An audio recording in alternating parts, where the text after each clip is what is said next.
O Rolo Bíblico. Olá, sejam muito bem-vindos a mais um episódio de Rolo Bíblico. E como você sabe, aqui a gente só traz convidado especial. Mas antes de apresentar nosso convidado de hoje, quero agradecer ao Toninho, que tá aqui, meu parceiro de podcast. Felizmente, o Adriano não veio, né?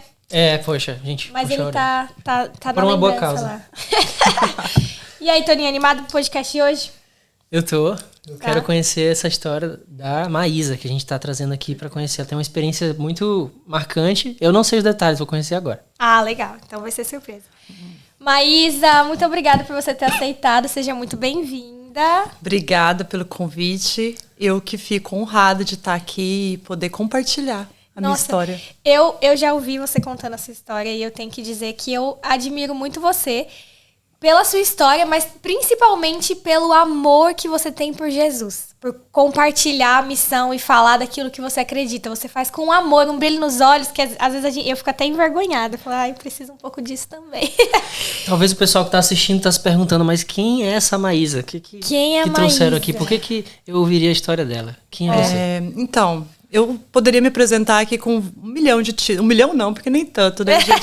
Mas eu poderia me apresentar aqui como médica veterinária, como Miss Goiás, como ex-jogadora de basquete, como mãe, né? Sim. Mas eu acho que a identidade que eu mais gosto de me apresentar é filha amada de Deus, é serva do Senhor. Né? Então, a minha história, eu falo que não é a minha história, é Deus da minha história. Porque se não fosse ele, eu acho que eu nem conseguiria falar. Sim. Eu acho que se não fosse Deus na minha vida, eu acho que eu estava fazendo hora extra no mundo já. É verdade.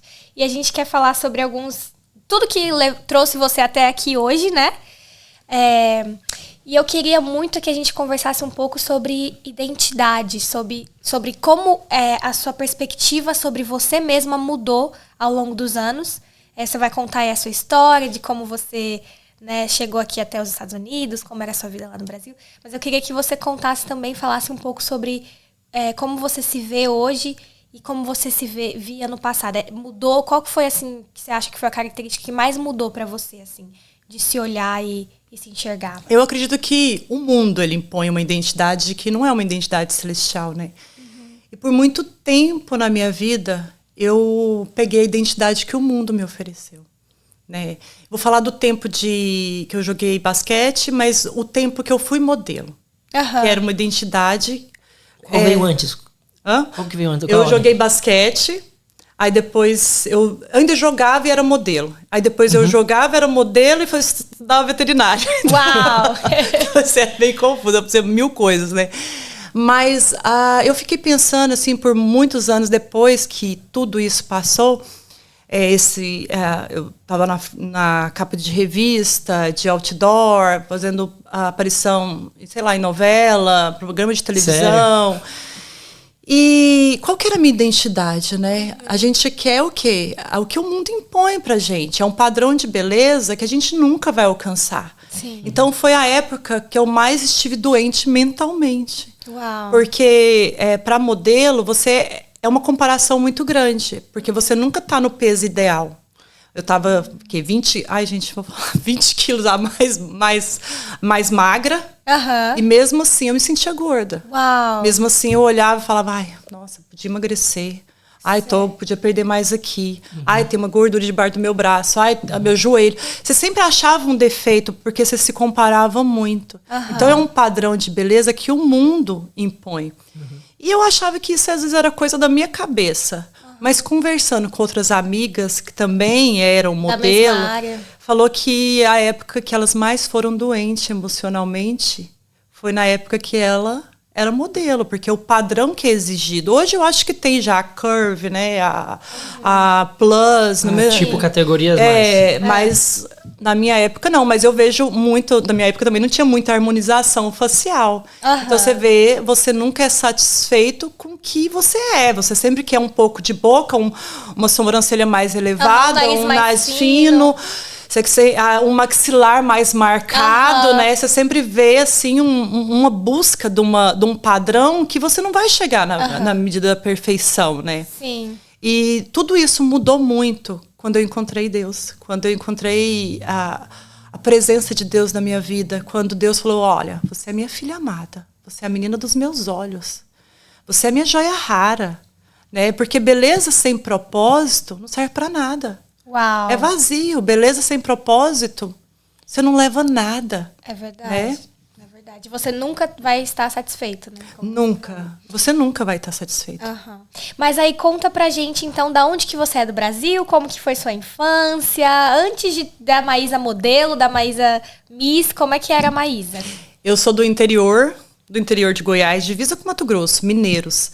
E a minha infância foi uma infância, assim, bem saudável, de brincar na rua, de pular de cachoeira. Eu era muito custosa. Nossa, eu fui custosa? A filha... Custosa? Não sei o que é custosa. De Goiás, né, gente? Peraí. Deixa eu achar. Como vou explicar custosa? Eu era uma menina muito ativa. Eu achei que ela era cara, gente. É o que as pessoas falam hoje em dia, hiperativa. Como que faz? Gente, é o goianês que não sai de mim. Não sai. Tá certíssimo. Danada. Custosa, ela era danada. Eu era bem danada mesmo, bem. Bastante. Sério? Eu dei muito trabalho pra minha mãe.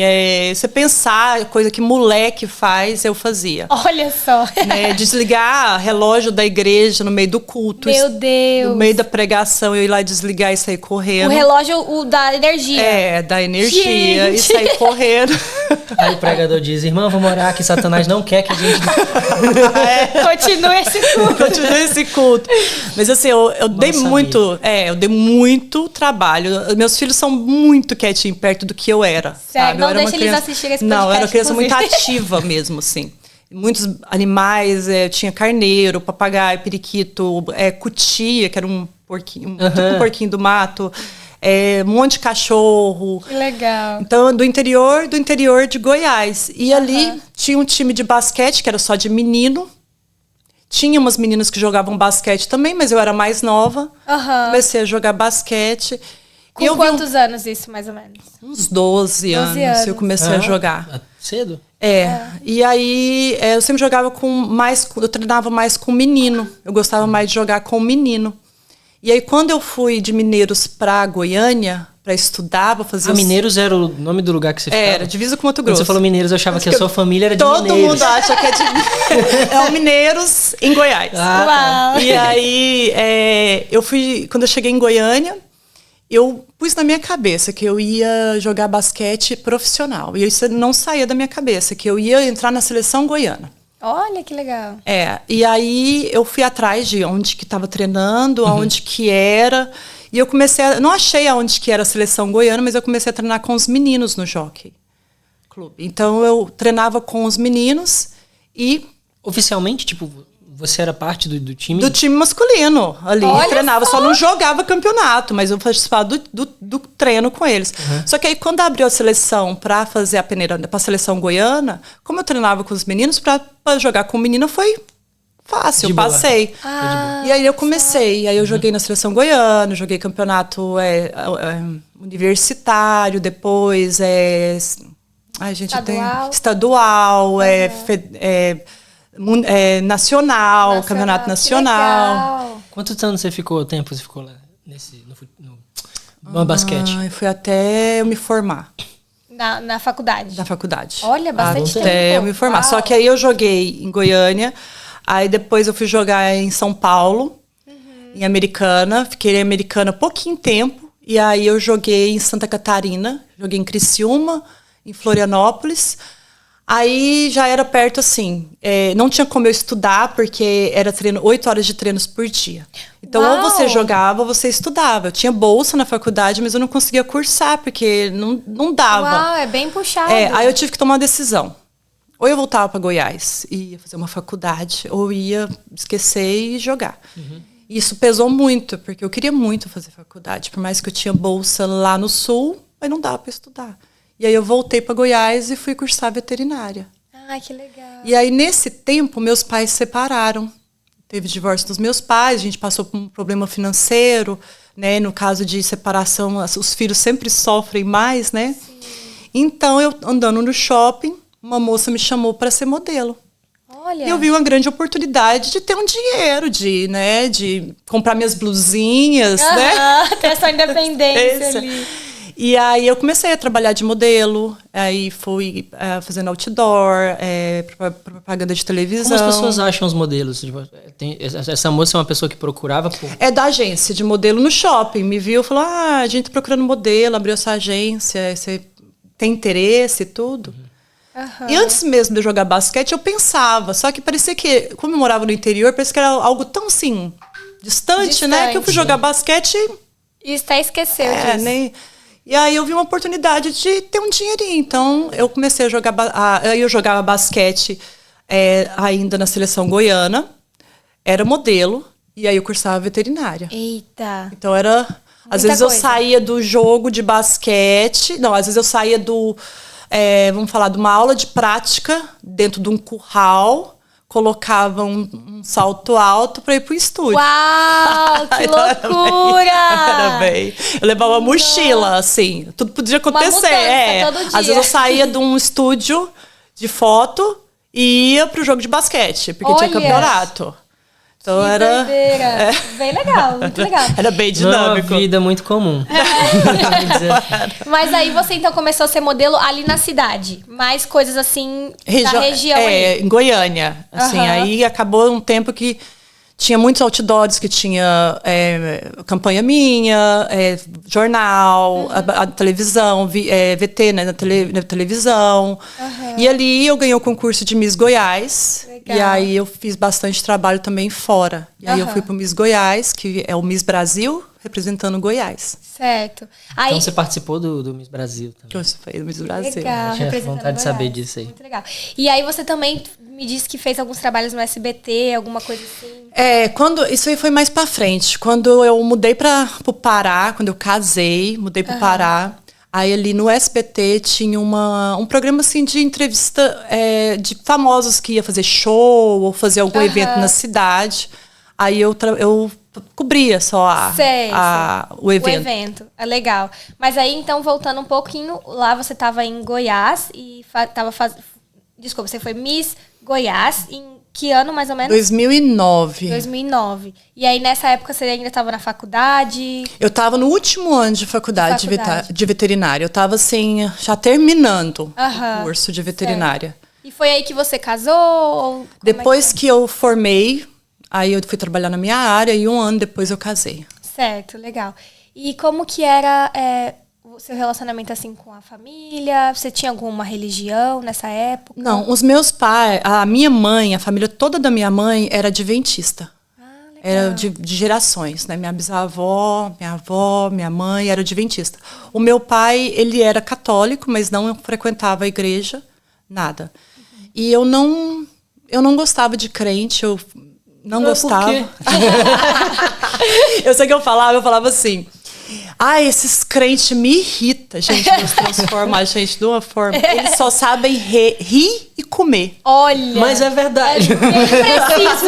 É uma descrição bem precisa. A minha irmã, quando vinha pra casa com o pessoal, com o grupo jovens, né, o JA e tudo, eu falava assim...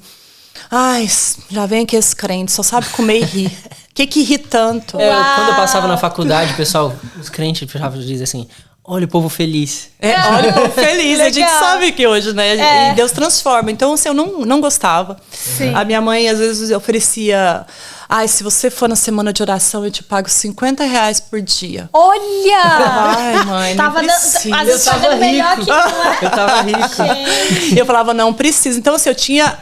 aversão mesmo. E a gente tem que ter muito cuidado com isso. Depois que tudo passa, que a gente olha para trás, eu não me reconheço, né? Mas às vezes a gente tem dois caminhos a seguir, né? O largo, né? E o estreito. Ou a gente é boca de Deus, ou a gente é boca de Satanás. E com muito assim temor e cuidado para falar isso. Mas eu fui boca de Satanás por muito tempo, sabe? Eu fui a confusão da minha casa. Eu plantava discórdia. Né? Eu falava palavras que não abençoava. Né? Então, assim, eu não fui boca de Deus por muito tempo na minha casa. Hoje você diz que é filha de Deus, como você falou. Hoje eu sou filha de Deus. Como que você passou por essa mudança? Deus, ele alcança a gente no amor, depois ele alcança a gente na dor, né? Então, eu tive a oportunidade de ser alcançada no amor. Eu participei do Bíblia Fácil, num programa de televisão da Novo Tempo. A minha irmã, ela foi muito sábia, porque como eu vim desse mundo de moda, de modelo e tudo, ela falou assim, televisão, ela falou assim, olha, vai ter um programa de televisão e vai ser gravado num spa. Você não quer participar? E eu só pensei, spa, só ouviu essa beleza, parte. vou emagrecer, esse programa de televisão desses crentes, eu não vou nem lá. Mas eu nem tive o trabalho, eu nem fui ver que programa de televisão que era. Não, nem já estava certa que não ia. Não, eu já estava certa na minha cabeça que eu não ia pro programa de televisão. O foco era o spa. O foco era o spa. Ficar uma semana de graça, massagem, né? Então, e aí quando eu cheguei lá e eu vi o programa, era Bíblia Fácil. E as gravações começavam tipo 7 da manhã e até 7 da noite. Uau! Bastante tempo. Bastante tempo. Então, assim, o spa mesmo, eu não vi nada. Ai, nem aproveitou o spa. Nem aproveitei. Só descobri. Poxa vida. Mas aí, então, foi aí, assim, que foi o seu primeiro contato de verdade com Deus. Eu fui criada na salinha, né? Nas férias eu ia pra Goiânia e eu ia pra salinha das crianças e tudo. Mas depois que eu fiquei adulta, eu não ia pra igreja de jeito nenhum. Eu falava, não precisa. Deus não tá numa denominação, não precisa. Deus tá em todos os lugares. Então eu acreditava mais no universo, né? Entendi. Nas possibilidades. Você não tinha curiosidade da Bíblia, não? Nada. Não, porque criou uma certa aversão. Então, quando falou Bíblia Fácil, era... Não, aí quando eu cheguei lá, que eu fiquei sabendo que era Bíblia Fácil, que era estudo bíblico, né? E aí o pessoal era tão gente boa, mas assim, tão bom, que eu não tive coragem fiquei sem graça de falar, de dar automédio, de falar, olha, não vou. Né? Então eu participei. Mas aí todas as vezes que o pastor Arilton fazia o apelo no final e as pessoas levantavam, eu olhava e falava assim, isso não me pega. Isso não me pega. Então foi no último dia, quando o pastor Arilton falou sobre... Porque eu tinha perdido meu pai, tinha o quê? Um ano e meio. E aí quando ele falou, quando Jesus voltar, você vai poder dar um abraço no seu pai. Esse mundo é passageiro, você não sabe o dia de amanhã. Eu lembro até hoje. E quando ele falou isso, eu levantei, porque se não for isso, não tem sentido nenhum. Se a gente não teve a certeza da vida eterna. E ali eu aceitei Jesus. Levantei, aceitei Jesus. E eu saí daquele programa realmente mudada. Não completamente, porque a gente tem uma caminhada, né? Sim. Mas eu saí diferente. Já tinha começado alguma coisa. As músicas do mundo começou a me incomodar. As bebidas na minha casa. Eu já comecei a escutar louvor, que eu escutei durante o programa. Eu comecei a ler a Bíblia. Eu comecei a orar. Mas eu estava num mundo que não era muito fácil, porque meu casamento, o meu ex-marido, ele não era da mesma denominação, então ele não entendia. Ele falava, eu não casei com uma crente. Você tá estranho. Então começou muita briga. Meu casamento já não era tão bom. E aí foi assim... O ponto que abalou mais. Muito difícil. Muito, muito, muito, muito difícil. E nessa época você ainda trabalhava como modelo? Eu fazia alguns trabalhos, bem pouquinho. A gente tem até algumas fotos aí, Vladimir, você acha que consegue passar pra gente? Tem a foto de... Aí, quando você era pequenininha. Na fazenda. E tem a próxima, acho que é já como Miss Goiás. Mas aí isso daí já foi mais... Depois a Bíblia Fácil foi mais pra frente. Mais pra frente, eu já tinha formado, já tinha já tinha minha primeira filha. Certo, mas ainda... Eu não tinha o João. Aí depois eu engravidei do João. E aí meu casamento, na minha gravidez, já, assim, porque já estava difícil, né? Estava incomodando. Eu tinha mudado realmente, assim, bastante. E não entendia ainda tanta mudança. E teve um dia que eu estava grávida do João, com a barrigona, né? E eu tive uma briga bem feia no meu casamento. E eu saí de casa, pensei assim, pra onde eu vou? Né? Porque pra gente nas redes sociais e para todas as amigas, a gente mostra que tá tudo bem, né? E aí eu lembrei que tinha um culto quarta-feira de oração. E eu fui na porta da igreja, fiquei sentada, fiquei dentro do carro chorando, com vergonha de descer. E aí veio uma senhorinha e falou assim, vem filha, vamos lá orar. Aí eu desci e eu só chorava no culto. E eu tenho isso até hoje guardado, porque ela fez um bilhetinho assim, se você tiver alguma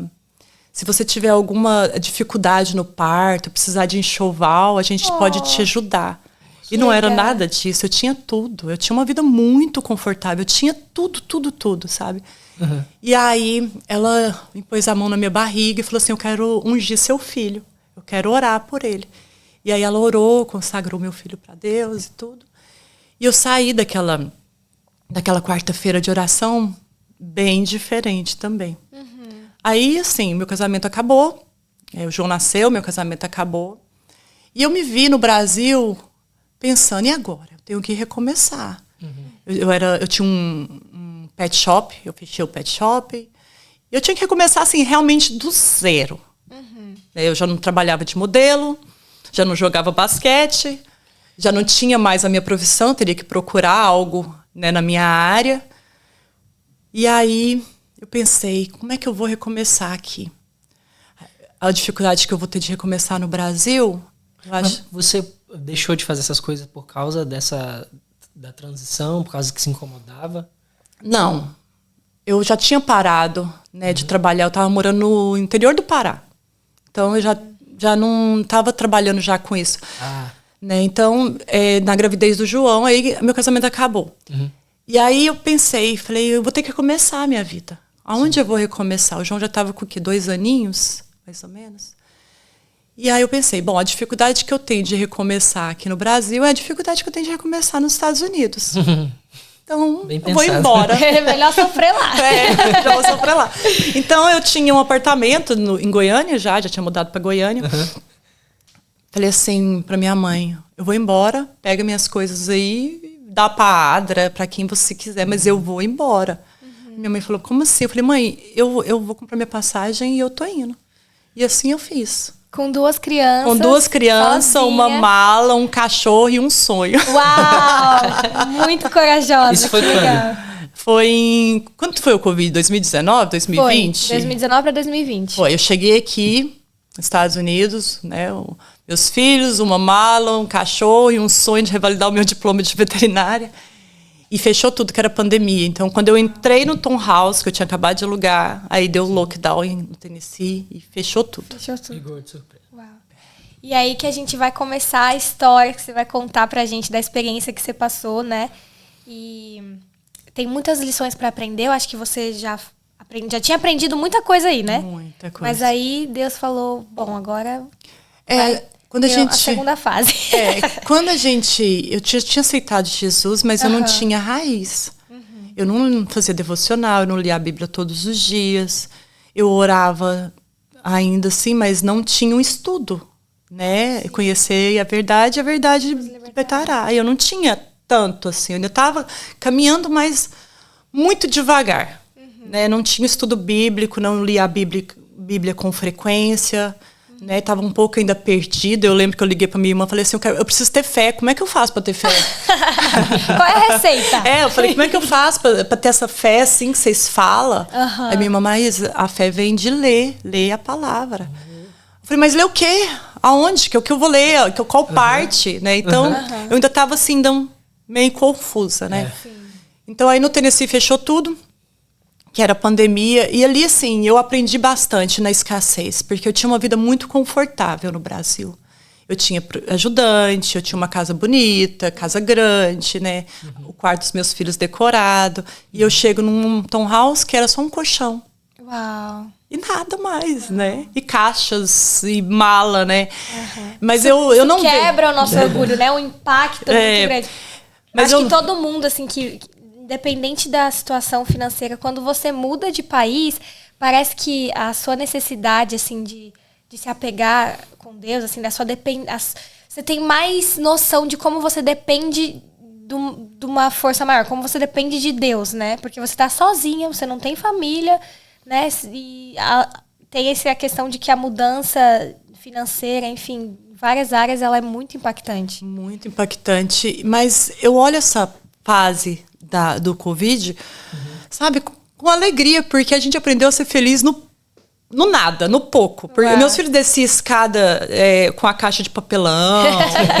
A gente fazia tanta coisa legal no eco do apartamento do Tom House, que não tinha nada, porque fazia o eco e a gente brincava tanto com aqueles ecos. Olha só que legal. Sabe? O que é Tom House? O que é Tom House? É como se fosse... Um germinado, assim, né? Germinado que fala no Brasil.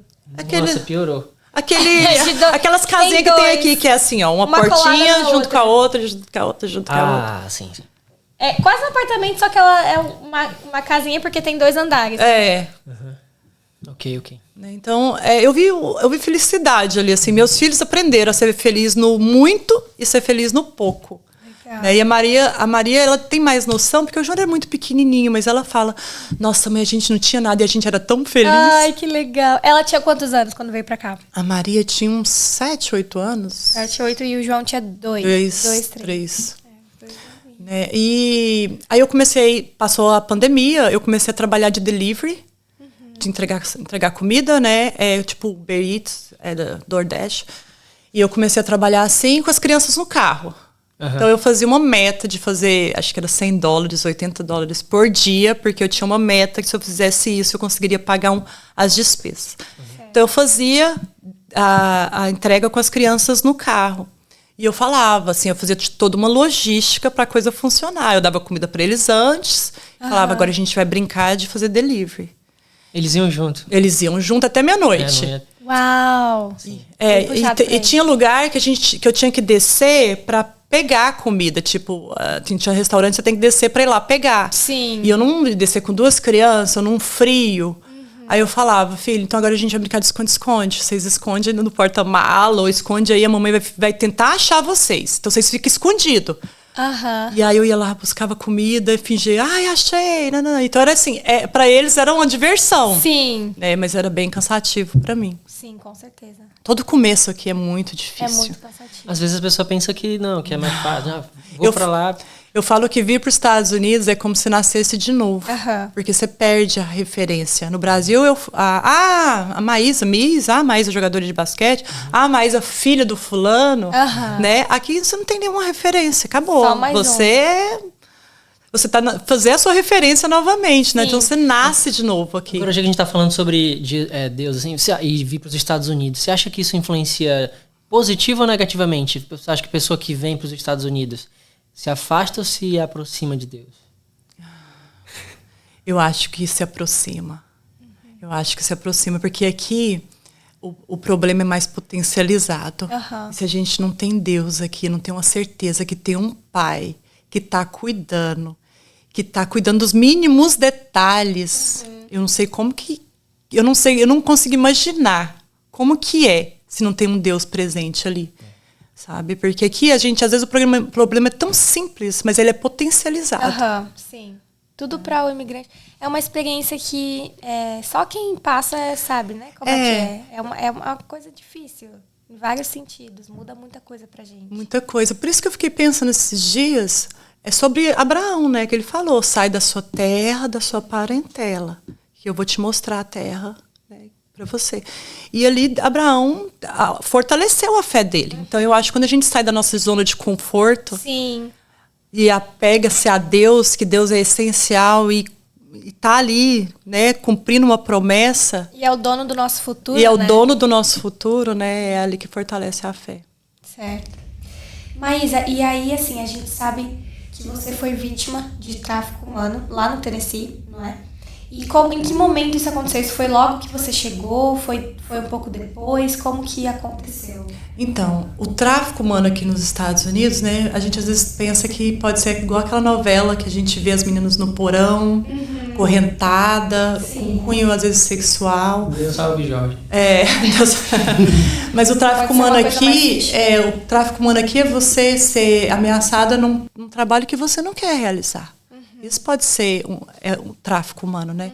Então eu tive uma oferta de trabalho onde que parecia ser super simples, né? E eu ia ganhar muito bem, eu ia ter tempo de qualidade com os meus filhos. Então era tudo muito maravilhoso, né? Mas eu estava num processo de visto que eu não poderia ter nenhum problema com a polícia, eu não poderia ter um boletim de ocorrência. Certo. Nada, senão meu visto não seria aprovado. Então, sentido. então, eu fui ameaçada não de morte, mas eu fui ameaçada no meu status de visto. Ah, mas se você não vier, você não vai gostar que a polícia for fazer. Você não vai gostar. Você não vai gostar. Se você sabe, né? Se você chamar a polícia, seu visto não vai dar certo. Ah, você sabe que se você for deportada, seus filhos vão pro orfanato. Oh, entendi. A fulana foi deportada. Nossa, perdeu tudo. Então, Tipo uma pressão psicológica. uma pressão psicológica. Acima do status do visto. Né? Então, eu fui ameaçada nisso. Né? Então, antes era 30%, depois era 50%, e depois o dinheiro sempre nunca dava. Como assim? 30%? Era do trabalho que eu fazia. Eles retiam 30%. Pedia. 30% é meu. 50%, depois 70%. E eu estava recebendo no final, você não vai gostar o que eu vou fazer se eu for na sua casa e pegar esse dinheiro. Então, eu fui ameaçada por um tempo. Minha mãe sabia. Eu falava, mãe, é só por um tempo, eu estou terminando o EB2. Quando eu terminar esse visto, esse processo de visto, acabou. Eles não tem como me ameaçar. Eu vou poder sair disso. Então, eu já estava assim, no processo final do EB2. Eu já estava... Tanto é que quando a polícia me resgatou, eu estava corrigindo uma carta de referência que estava com a data errada e já estava mandando. Né? Mas antes disso, o que eu quero pontuar é porque eu pensava que Deus tinha me esquecido. Eu passava uma pressão tão forte e eu disfarçava tão bem para os meus filhos, porque era assim, eu era pressionada, mas quando eu voltava para casa no estacionamento, eu chorava. E pronto, aí agora eu sou mãe, deixa eu entrar na minha casa, porque agora eu sou mãe. Eu não posso mostrar para eles que eu tô triste. Sim. Então eu levava para um parque, ia fazer outras coisas para esparecer e né, eu não posso mostrar para os meus filhos o que está acontecendo na realidade. Mas meu corpo não aguentava, então eu tinha muita dor aqui assim. Eu tinha uma dor insuportável nas costas. Eu tinha torcicolo, que eu não conseguia virar. E eu tomava muito remédio para relaxante muscular. E um dia eu estava tão travada, que eu estava com tanta dor, que eu falei para minha mãe, eu preciso de um remédio muito forte, que eu não estou conseguindo nem dormir. E eu pensava que Deus já tinha me esquecido, que eu orava e nada acontecia. Né? E eu falava para minha mãe, mãe, então você ora, porque a minha oração, Deus não está respondendo. E dormi, tomei um remédio forte e dormi. E quando eu dormi, eu tive um sonho. Eu sonhei que... Ixi, acho que eu mexi aqui no negócio. Não tem problema, não. Eu sonhei que Deus me levava lá para cima, assim, bem longe, bem no alto. E ali eu via toda a minha vida. E Satanás falava assim, ela é minha, ela me pertence, ela gosta das minhas coisas. Ela toma bebida, ela vai pra balada. Olha aqui, ó, ela é minha. E Deus falava assim, não, ela é minha filha amada. E aí começou uma briga, uma luta, assim. No meu sonho era uma luta, gente, era uma luta, assim, parece que eles lutaram muito. E falava, era minha. E no final, Deus falou, então pera lá, deixa ela escolher. Uau. E no meu sonho eu falei, Senhor, me salva. E aí Deus pegou na minha mão e ali eu acordei. Uau. E eu não entendi nada. Eu falei pra minha mãe, nossa, eu não tomo esse remédio nunca mais. Eu tive alucinação, eu nunca mais, isso é uma droga. Eu não entendi nada. Um mês depois, a polícia bate no local onde eu estava trabalhando. Mas peraí, antes de você chegar nessa parte, deixa eu só entender. Quanto tempo mais ou menos você ficou nesse trabalho? Uns 6 meses, 7, mais ou menos. E era uma coisa assim que outras pessoas viam, ninguém sabia? Era um trabalho tipo que com público, era escondido? Era um trabalho num hotel. Certo. Então, acho que as pessoas viam. Elas sabiam, viam. Desconfiavam da coisa? Desconfiavam. Aí a polícia entrou um mês depois do sonho. Um mês depois do sonho. Um mês, mais ou menos, do sonho. Fui presa, fui algemada. Uau. Fui levada para... Era um trabalho ilegal, não podia... Eu não podia exercer a profissão, eu não tinha uma licença. Né? Então eu fui algemada, fui levada... Mas só você ou todo mundo? Só eu. Só você? Porque só tava eu no dia. Uau. Só tava eu. E fui presa, fui algemada, fui levada, eu não entendia nada que eles falavam comigo. Eu estava em estado de choque. Porque eu acho que se eles falassem inglês, nem português eu acho que eu conseguiria falar. Na verdade, eu só falava Agora assim. lascou, né? Passou, né? A única coisa que eu pensava era o seguinte, que eu falava, né? Eu preciso voltar para minha casa. Meus filhos estão me esperando. A única coisa que eu falava. Você falava isso em português para ver se eles em inglês. entenderam? I need to come back to my house. Sim. I need to come back. I have children. E eles falavam, eu não entendia nada. Mas é porque eu era ameaçada nisso. Se a polícia for aqui, você vai ser deportada e seus filhos vão para orfanato. Então eu só pensava, os meus filhos, o que está acontecendo? Entendi.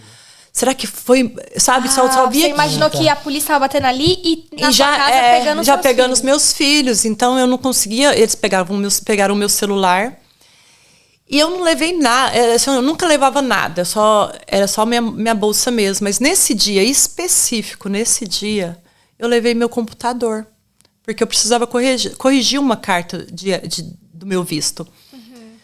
E no meu computador não tinha nada, ele era novo e ele só tinha documentos do meu visto traduzido, juramentado em inglês. Então toda a minha vida eu não precisei falar quem eu era, porque eles pegaram o meu computador.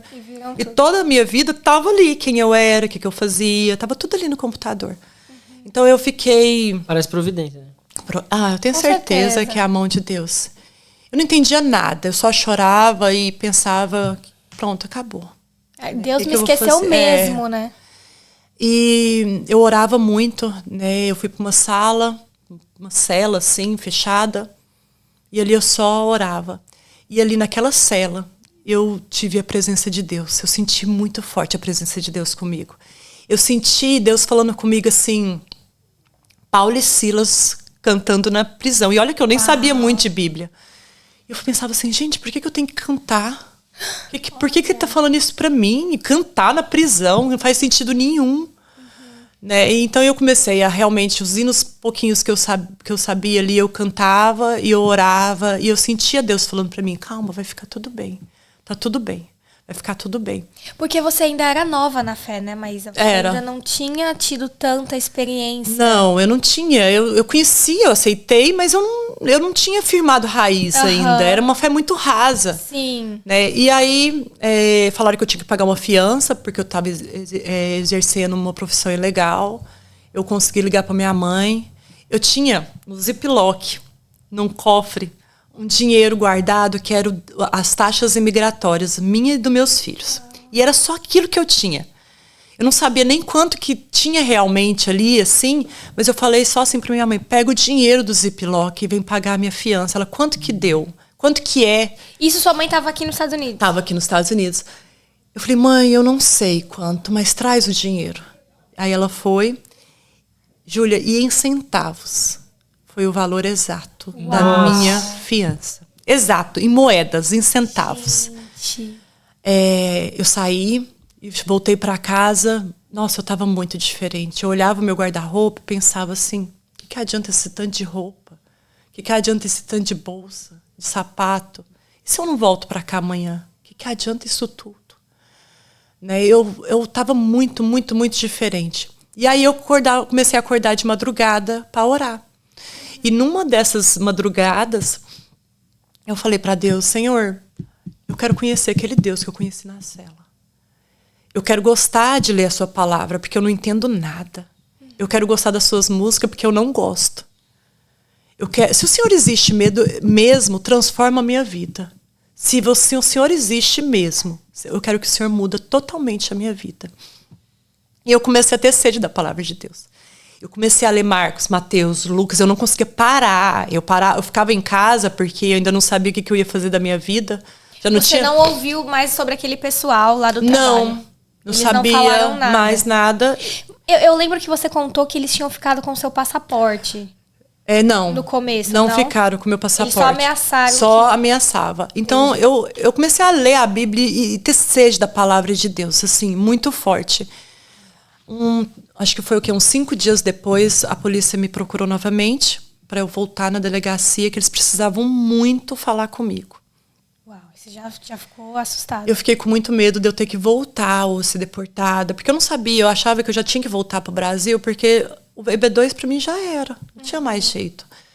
Então eu fui Mas eu fui em paz, sabe? Eu não fui com medo, eu fui em paz. Quando eu cheguei lá, já tinha uma equipe me esperando. E eles falaram, você foi vítima de tráfico humano. Nós estamos te investigando já faz meses. Uau. Nós temos uma denúncia e você é vítima. Nossa. E eu falei, não, pera lá, vocês não estão entendendo. Não, eu não fui presa num porão. Eles, não. Aí eles me explicaram o tipo de ameaça, eles me explicaram como que é o tráfico humano aqui nos Estados Unidos. O que você precisar, nós podemos te ajudar. Então, eles ajudaram com cesta básica, pagaram o meu aluguel até arrumar um emprego, me ajudaram a arrumar um emprego na minha área. A polícia me deu toda a assistência que precisava. O dinheiro que eu paguei de fiança, eles me ressarciram. Uau. Então, quando Deus faz a obra, Ele faz a obra completa. Né? Então, eu vi que Deus não me esqueceu de mim. E depois eu entendi que pode uma mãe que amamenta esquecer do seu filho, né? Deus jamais esquece da gente. Jamais. Amém. Então, ali, eles me ajudaram a arrumar um emprego. Eu era veterinária no Brasil. Eu fiz um curso de tosa no Brasil para treinar os meus funcionários. Se precisasse, faltasse um funcionário, eu poderia cobrar serviço, falar, tá bom, tá ruim. Certo. Precisava entender da área. Sim. Então, eles falaram, o que você gosta de trabalhar? Eu, com animais. O que você sabe fazer? Eu falei, eu sei tosar. E aí eu comecei a tosar, a trabalhar num lugar onde eu fui humilhada, saí daquele lugar. E Deus me colocou num lugar que eu não entendi o porquê. Porque as mulheres eram muito profissionais. E o meu cachorro ainda saía meio torto. A cara meio torta. E eu pensava assim, Senhor, se o Senhor me colocou aqui, tem um propósito. Senhor... E eu vou te falar, acho que toda semana eu achava assim, hoje eles me mandam embora. Hoje não ficou tão bom. Eu não me sentia apta a trabalhar ali, porque eles eram muito bons. Mas eu sabia que se eu estava naquele lugar, Deus tinha um propósito comigo ali. E eu orava, a gente faz umas orações perigosas, gente, que Deus responde muito rápido. É uma oração assim, Senhor, coloca alguém na minha vida hoje para falar do teu amor. Senhor, eu quero alguém hoje para falar de ti, Senhor. E aí ali, chegou um dia uma moça que trabalhava lá, eram 8 profissionais trabalhando ao mesmo tempo, tosando ao mesmo tempo, e ela chegou chorando. E aqui nos Estados Unidos, ninguém abraça, né? Ninguém pode chegar assim, abraçar, e aí, o que foi? Não fica assim, ninguém pode, né? Você invade espaço pessoal ali. E ali eu vi ela chorando, vi todo mundo chorando ali. Vi ela chorando, né, especificamente, e eu não aguentei. Eu fui lá e dei um abraço nela. Com o meu pequeno inglês, falei, God bless you. God love you. E ela chorou. Essa menina pegou a mesa dela lá no fundo, pôs do meu lado e falou assim, eu vou te ensinar a tosar. Ela era a melhor profissional, ela participava de dog show, enfim. E ela falou, eu vou te ensinar a tosar. Você não tosa bem, mas eu vou te ensinar. Olha só. E ali foi, ela me falou, compra essa tesoura, faz assim, tosa pra cá. É essa tesoura que você vai usar, você vai fazer assim. Ela me ensinou tudo. E tinha paciência comigo. Paciência de me ajudar, enfim. Quando eu saí desse serviço, ela me mandou uma mensagem e ela falou assim, sabe aquele dia que eu estava chorando? Você foi a única que me deu um abraço. Era o dia que meu pai tinha falecido. Você está entendendo como que Deus usa a gente nos lugares? Ali, ela via que eu escutava louvor o dia inteiro, ela via que eu escutava... Quando eu encontrei Cristo e Ele mudou totalmente a minha vida... Estilo de vida, né? Total, eu tinha sede da palavra, eu ainda faço isso hoje, mas eu escutava pregação da hora que eu tô trabalhando até o final. Então era assim, uma pregação emendada com a outra. Era 8 horas de pregação. Olha. E ela via isso. E um dia ela chegou para mim e falou, você pode orar comigo? Eu tô mal. Eu falei, mas tem que ser em português, porque eu não falo inglês. Falei, mas Deus vai... Ele sabe. Deus vai entender. E eu comecei a orar com ela em português. E no meio, a minha oração saiu em inglês. Não me pede de novo, que eu não Sério? sei. Olha, O nosso oração- podcast anterior foi sobre dom de línguas. Gente, a minha oração saiu em inglês. Eu orei Como em inglês assim? com ela. Quando eu terminei a oração, ela tava assim, com o olho desse tamanho, e eu mais ainda. Aí ela falou assim, nossa, era tudo que eu precisava. Olha, que incrível. Não, mas peraí, você aprendeu inglês depois disso? Como foi? Não, Você- eu aprendi inglês ali naquele lugar, falando, porque era 8 básico, horas. assim, Era né? 8 horas pessoas falando inglês do meu lado, e então eu aprendi os vocabulários específicos da minha área, né? Eu não conseguia contar uma história em inglês ainda. Sim, nem- dá quanto mais tem um orar, que o pessoal assunto. que eu ouço falar que quem fala, até quem fala inglês Exato. mesmo, diz que é difícil que só. Tem um assunto normal em inglês, porque às vezes você fala uma coisa, a pessoa. Você tem certeza que você falou certo, a pessoa fala assim. Aham. Quê? Não, pra mim mesmo, assim, já fazem 7 anos que eu falo inglês, né? Que eu aprendi inglês. Orar em inglês Não, você não é consegue. muito difícil. Não consegue, porque você... Quer passar uma emoção ali. Exato, o espiritual parece que é conectado com a sua língua materna. Não sei explicar, mas falar em outra língua, em inglês, em oração é muito difícil. É porque você quer passar uma emoção. Você não consegue passar uma emoção. Parece que o nosso inglês é mecânico. Você pensa o que você vai falar, então você fala aquilo ali. Né? Então, É para muito orar, então, por isso que eu falava assim, eu vou orar em português, ok? Ok. E no meio da minha oração, eu lembro que eu comecei, Deus abençoe, e Foi em inglês. saiu em inglês. Olha, que coisa linda. Não, eu não sei, se me falar hoje para eu orar em inglês, eu vou falar, Não não. vai sair. Poxa vida, que legal. E aí você ficou ali um tempo, né? E como que ficou seu status imigratório nessa época? Você conseguiu, por você ter sido presa, você perdeu o status ou conseguiu ainda dar continuidade? Deus, ele faz a obra completa, em detalhes. O meu EB2, que eu ia fazer no futuro, a minha mãe não entrava nele. Só quando eu pegasse o green card, a cidadania, que eu passaria para ela. Tudo aconteceu, né? E fala que todas as coisas cooperam para o bem daqueles que amam a Deus segundo o teu propósito. Até as que parecem ruim. Até as que parecem ruim. Eu ganhei o visto T, a polícia entrou com um processo para mim, dentro da polícia mesmo. Sim. E no visto T, a minha mãe entraria junto, porque ela mora na mesma residência, ela mora comigo. Então a minha mãe entrou também no visto T. Que bênção, que incrível isso. Deus realmente faz um milagre, né? Agora, eu queria saber, assim, você já comentou um pouco, mas o que você pensava nesses momentos que você se sentia assim tão sem saída? Eu sei que você disse que você sentia que Deus tinha te esquecido, né?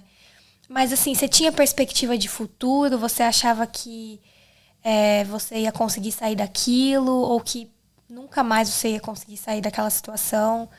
Como que era a sua mente nessa época? Assim? Eu tinha altos e baixos, né? Eu ia pra igreja e eu chorava muito lá na igreja. Porque Ninguém sabia de nada. Não. Isso você tá falando, só pra lembrar, daqui nos Estados Unidos, quando eu tava... antes do evento que o pessoal descobriu.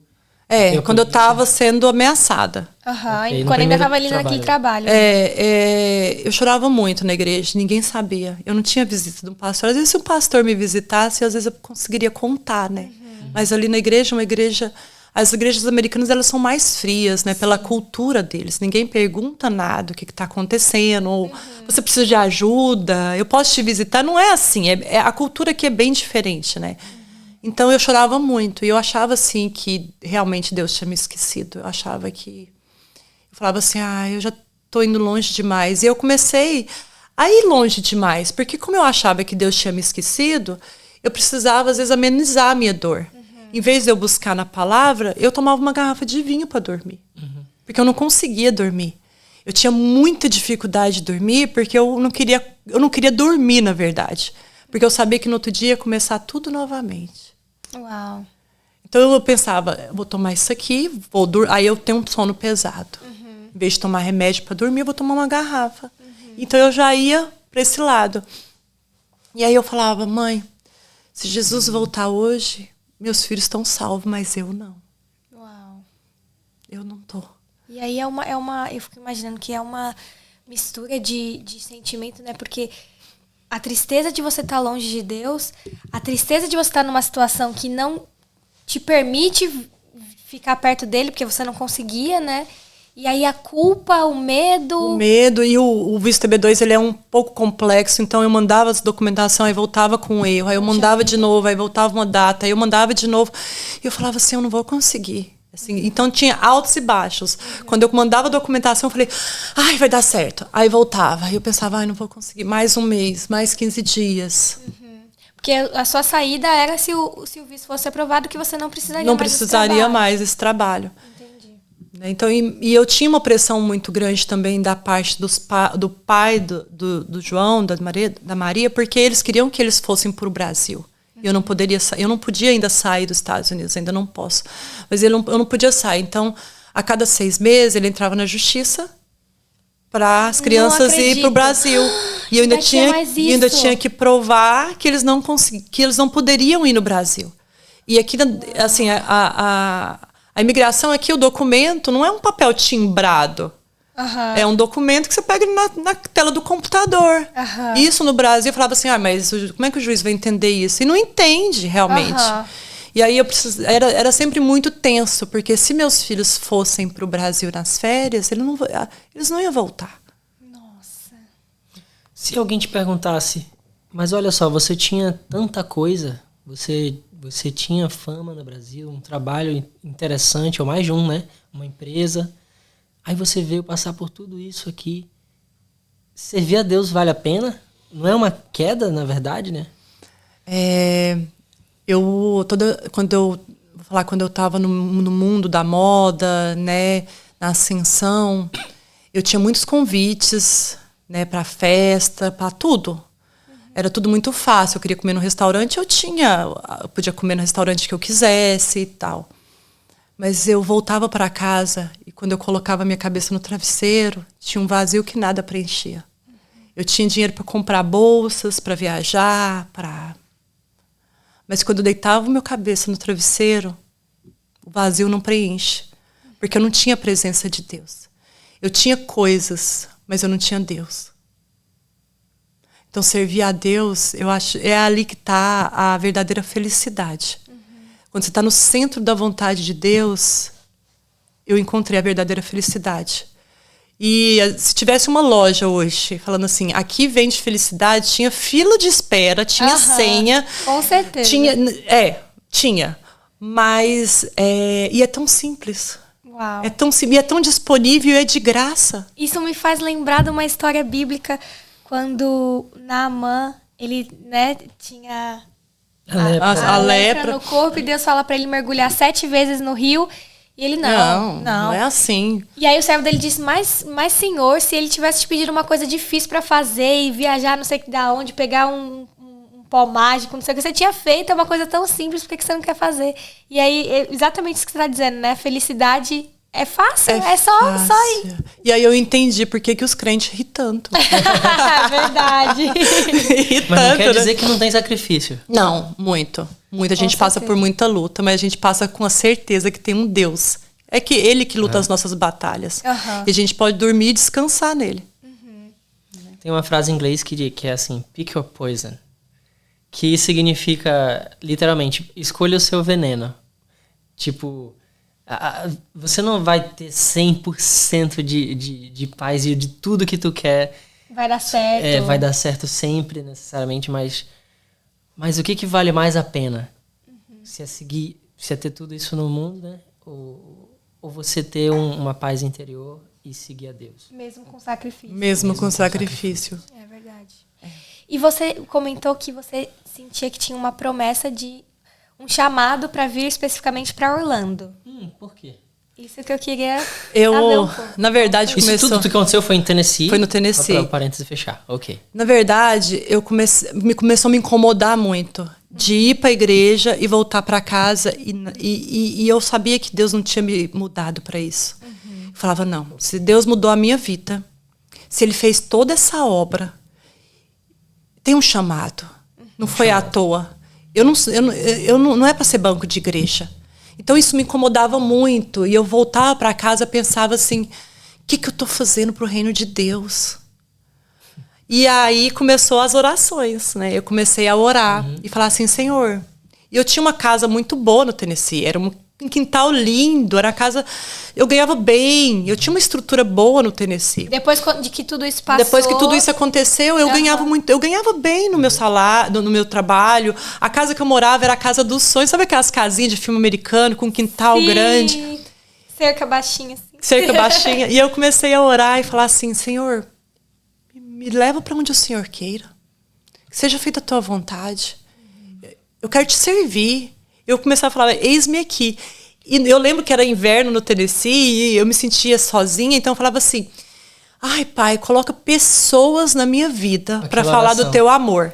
Porque eu ia para uma igreja americana e eu queria participar. Eu não conseguia falar, assim, dar tanto pitaco numa escola bíblica, numa escola sabatina, né? Sim. Às vezes eu falava o que eu achava e tinha certeza que eu tava falando bem e a pessoa olhava assim, todo mundo assim...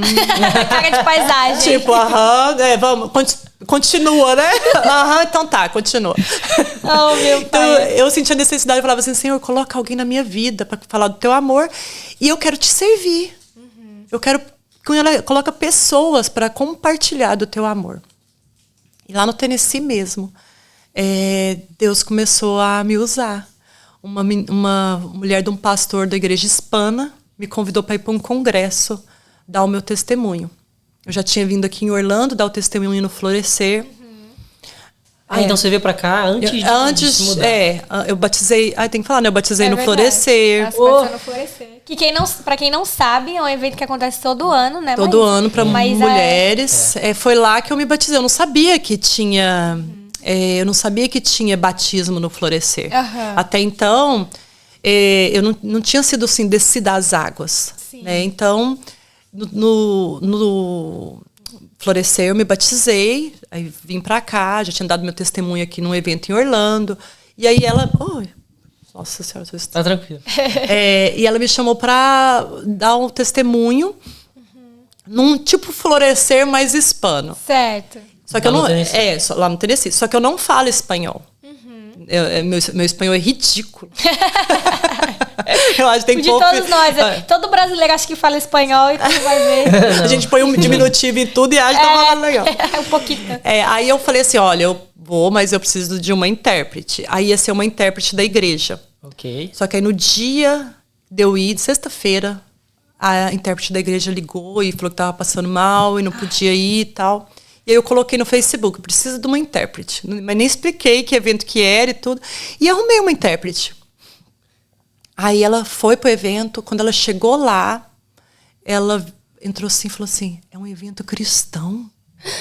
Aí eu falei, eu esqueci de te falar. Esse detalhe. É evento cristão, mas tá tudo bem, você só vai traduzir o que eu vou falar. Eles só riem muito e comem bastante mais.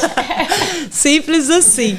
E aí chegou a moça do pastor, a mulher do pastor lá que estava organizando, falando assim, mas você pode orar no final? Essa moça falou assim, eu vou traduzir uma oração. Nossa. Aí eu falei assim, não, mas fica tranquila, que ninguém fala em língua e nem rola no chão. Vai ser super simples. É tranquilo. Mas eu jurava que você ia falar em outro idioma. Não falei. Monção. Só que quando eu entrei para falar o meu testemunho, a intérprete não conseguia traduzir. Ela começou a chorar. Uau! E a mensagem começou a tocar muito. Que lindo! Começou a tocar muito ela. Ela começava a falar e embargava a voz. E eu olhava assim, falava assim, eu vou ter que terminar porque ela não vai conseguir. E eu vi que o Espírito Santo queria alcançar justamente ela. Olha. Quando terminou esse evento, ela me abraçou e falou assim, eu precisava escutar o que você falou. Olha, que lindo. Então, é tão bonito, né, o agir de Deus. A gente assim, nem planeja, né? Nem planeja, a gente acha que a gente vai lá para alcançar, sei lá, quem Deus coloca outra pessoa, né, para alcançar. Eu acho que tem até uma foto que eu coloquei, essa de modelo. Essas são meus filhos. Essa quando vocês chegaram aqui. Eles eram pequenininhos. 2 anos, João? O João tinha 2. Muito fofinho. Essa pregando a palavra aqui em Orlando. Isso foi no Espaço Novo Tempo? Foi no Espaço Novo Tempo. Acho que não tem, então. Não, eu acho que é uma... Spoiler. Spoiler. Enfim. E aí Deus alcançou ela, né? Depois eu não fiquei mais sabendo da história dela, mas ela me abraçou muito e falou, eu precisava escutar aquela mensagem. E eu comecei a orar muito, Júlia, para Deus me levar onde Ele quisesse. Fiz vigília de oração, a Rosana Fonseca orou também muito lá em Forte, para eu ir para Forte. E ela falava assim, Maísa, o lugar que Deus vai levar você vai abrir portas fáceis de trabalho e casa. De trabalho e casa. Olha. E aí ela falou, mas é orar e agir. Então eu comecei a buscar trabalho mais ou menos nessa região, lá perto da Rosana, em West Palm Beach. Aí abri uma casa e não abri o emprego, abri a casa e não abri emprego. Okay. E aqui em Orlando abriu tudo. Tanto a casa quanto o trabalho. Você já veio com o trabalho? Eu vim com o trabalho assim, encaminhado. Encaminhado já. E aí eu cheguei aqui... novamente, quando a gente muda de estado e quando a gente muda aqui nos Estados Unidos, é como se você começasse do zero, porque não dá para você trazer tudo, que é muito caro. E aí volta eu com mala e nada. A adaptação das crianças na escola. Tudo de novo. Era como se... Eu lembro até hoje, porque fez um ano, né? Como se Deus pegasse a minha história todinha, assim, que nos Estados Unidos embolasse assim, e falasse, pronto, agora quem vai escrever sou eu. Uau! Legal. E aí Deus me moveu para cá. Pra isso? E você tá preparado para isso? Então, assim, eu vi a mão de Deus. Não entendi muito, porque Orlando, nas listas que a gente faz de onde quer morar nos Estados Unidos, a Flórida era a última da lista. Olha. Eu não queria. O pessoal já é o contrário. Não queria. Porque a Flórida é o melhor estado do Brasil, então. Eu não queria de jeito nenhum para cá. Eu falava assim, não, se eu vou para os Estados Unidos, eu quero uma cultura americana. Não vou para a Flórida, só tem brasileiro latino. Para que eu vou fazer lá? Lá eu volto pro Brasil, criticava muito. Por isso mesmo. Quando Deus me mandou aqui, eu vim, porque eu tinha muita certeza que era um chamado de Deus mesmo, mas eu questionei a Deus. Porque não é errado você duvidar. Ter dúvidas, Ter dúvidas, né? Não que você vai duvidar, mas ter dúvidas não é errado. Então eu questionei Deus, por que aqui? Deus não é um ditador que não tolera questionamento. Por que Orlando? Me mostra por que aqui. E nesse 1 ano que eu estou em Orlando, eu vi que eu tenho um chamado muito grande. Assim, eu vi a mão de Deus, eu sei que eu tenho um chamado. Eu sei que Deus me levantou para pregar aqui, não só na igreja adventista, mas para alcançar pessoas. Várias mulheres também, né, que se identificam com coisas que você já passou em algum momento. E eu sei que você escreveu um livro, né? Olha, chegou a hora. Muito chique, gente. E eu amei o título do livro. São 2, é? É porque, assim, ela é muito chique. Agora tá em inglês também. Essa versão em português e a versão em inglês. E você tava me dizendo, né, Maísa, que você nunca imaginou escrever um livro que dirá ser publicado em inglês. Eu quero escrever um livro, como que faz? Vamos conversar sobre isso. E o título é De Miss a Missionária. Olha que incrível. Adorei. Gostei. Muito lindo.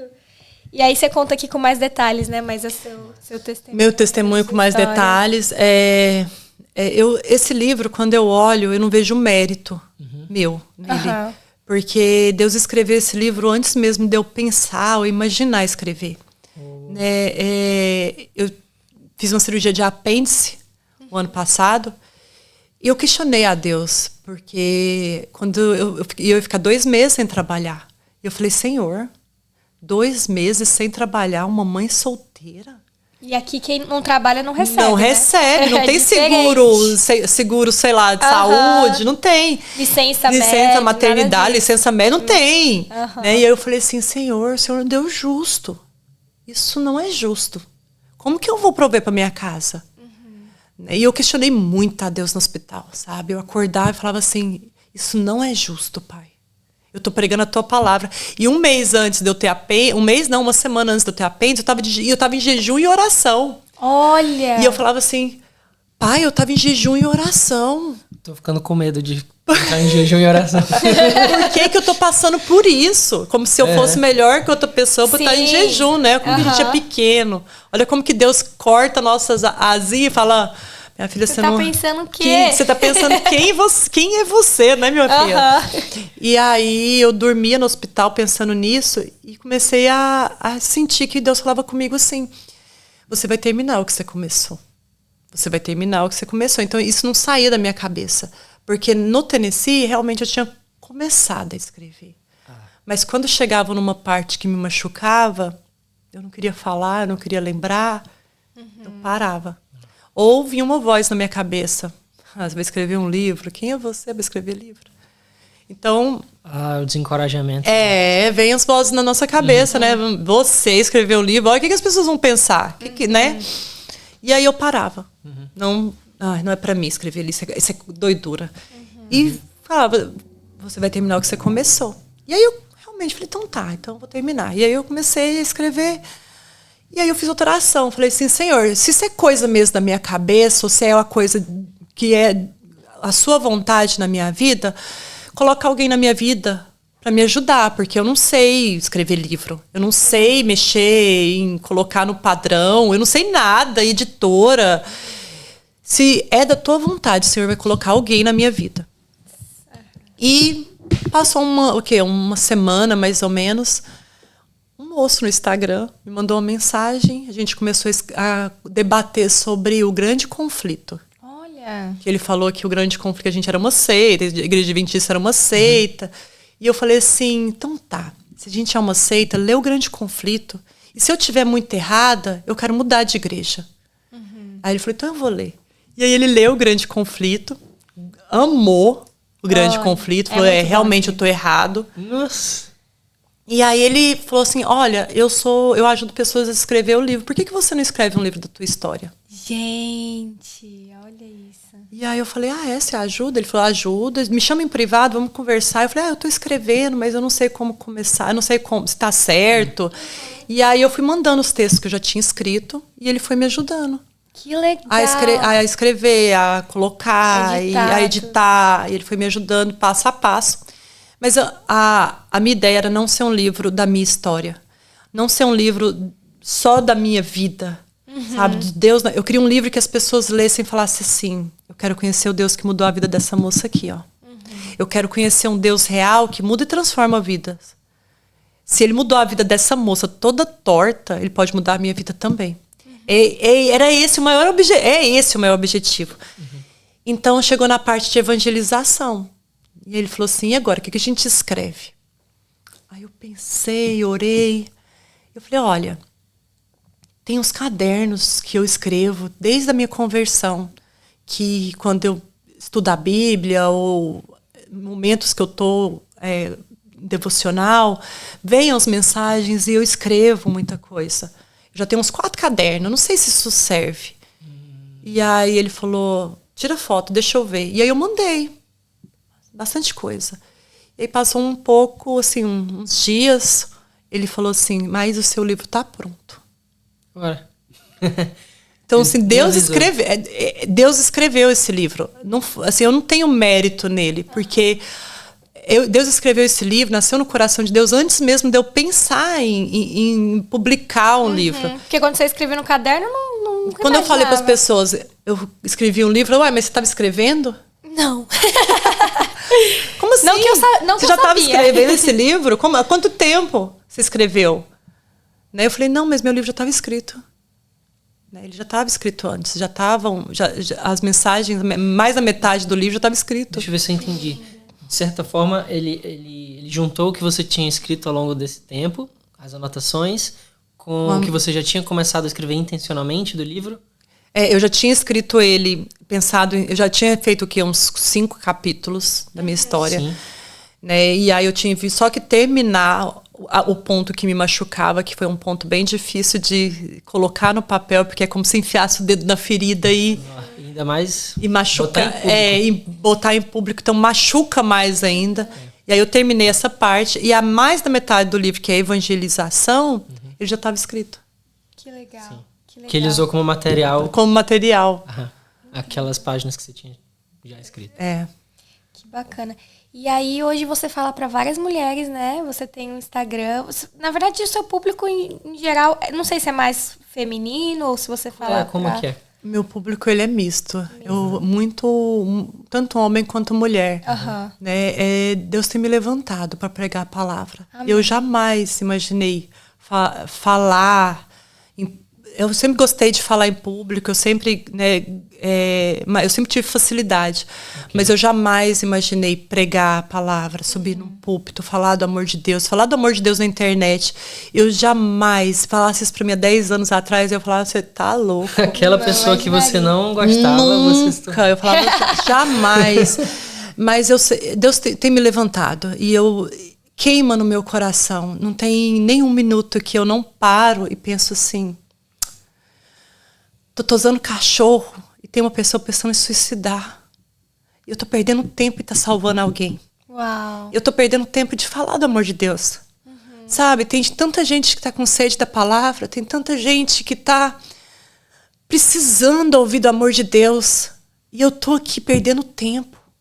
Sabe, eu sinto uma necessidade muito grande de falar. E às vezes eu tenho até que disfarçar quando eu tô numa roda de amigos, porque é algo que queima no meu coração, sabe? Porque você sabe que um dia você precisou de alguém falar, né? Eu precisei. E eu entreguei as redes sociais para Deus. Eu falava de dica de maquiagem, dica de beleza, morar nos Estados Unidos, coisas que não mudam a vida de ninguém. Né? É bom escutar, é bom ver, mas não muda a vida de ninguém, não leva ninguém para lugar nenhum. É verdade. E aí eu falei para Deus, Senhor, essa rede social é sua, esse instrumento é teu. Usa como o Senhor queira. Eu tinha o quê? Uns 30 mil seguidores e baixou para 10. Muita gente saiu, porque ninguém começou a entender nada. Falou, ixi, tá doida. Né? E eu falei, Senhor, se for uma pessoa sequer, é seu, Pai. Então eu comecei a falar do amor de Deus no carro, eu tava dirigindo, de repente eu parava e falava. Eu não tinha nada escrito, realmente não tem quase nada escrito do que eu vou falar, é algo que vem mesmo. E Deus começou a alcançar. Tem um ano pra cá, meu Instagram subiu muito. E não é números, são pessoas reais que estão sendo alcançadas. Isso me motiva muito, porque teve uma devocionais que eu estava fazendo de madrugada, 5 horas da manhã, uma live devocional. Eu recebi uma mensagem assim, estou com câncer em tratamento no hospital. E a sua palavra me confortou. Uau. Deus tocou o meu coração. Ora por mim.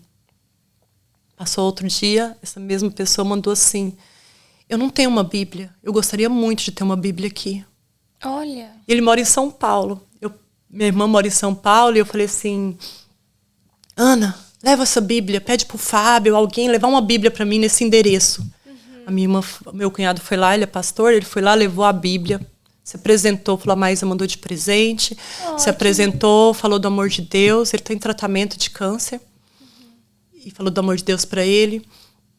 Ele estava na fila de espera de um transplante, o doador ficou doente, não pôde fazer o transplante, ele continuou na fila de espera, e semana passada ele falou assim, nem com transplante eu consigo mais recuperar, porque agora eu não tenho nem 10% de chance mais. Você pode orar por mim? Eu liguei para ele ainda estava já na UTI sem poder falar, ele só digitou, eu não posso falar, mas eu quero escutar a sua oração. Eu orei com ele, ele aceitou a Cristo. Amém. Você entende que tem gente precisando de ouvir a palavra? Sim. Que não é a minha palavra, é o instrumento, a gente é só instrumento da palavra de Deus, sabe? E às vezes a gente acha que um vídeo de 1 minuto é pouca coisa, um devocional vai alcançar ninguém, mas isso é uma pessoa que eu fiquei sabendo. Sim. Você imagina quantas que não estão precisando de saber do amor de Deus, sabe? Ser alcançada. Eu acho que é isso o propósito. O que você tem feito para o reino de Deus, sabe? O que você tem feito para Deus? Porque a gente é tão bom em pedir. A gente é ótimo em pedir. Mas qual é a nossa contribuição? Mas qual que é a nossa contribuição? Quem que você tem levado para Cristo? Sabe? Pessoas que estão mudando de vida porque conheceu o amor de Deus. Pessoas que mandam mensagem. Eu estava com a corda para me matar e escutei o teu vídeo. Uau. Então, assim, não tem lugar melhor, não tem felicidade melhor do que estar no centro da vontade de Deus. É isso, preenche todos os vazios Todas as lacunas. Que lindo. E semana passada a gente estava numa reunião e achei legal que você falou a mesma frase que você tinha falado aqui, cuidado com as orações, porque Deus responde. E aí você dizendo que não queria ter tempo você queria estar pregando o tempo todo, fazendo, enfim. E aí sua agenda para fevereiro, março, ela vai estar cada semana num lugar aí falando sobre... Tem oração, eu falo que tem orações perigosas, né? A oração perigosa é coloca alguém na minha vida hoje pra falar do teu amor. Deus coloca. E eu fiz uma oração perigosa pra Deus. Porque eu falei assim, Senhor, esse ano eu quero aprender a glorificar o teu nome como o Senhor merece. Porque parece que eu faço tão pouco. Eu quero aprender, Pai. Me ensina a glorificar o teu nome. Eu quero pregar a palavra onde o Senhor mandar. Eu quero não ter tempo na minha agenda. Eu quero trabalhar exclusivamente para ti. Fiz essa oração. Pensei assim, vai demorar. Vou organizando aqui as coisas. Vou estar usando cachorro aqui até Deus responder, né? E Deus...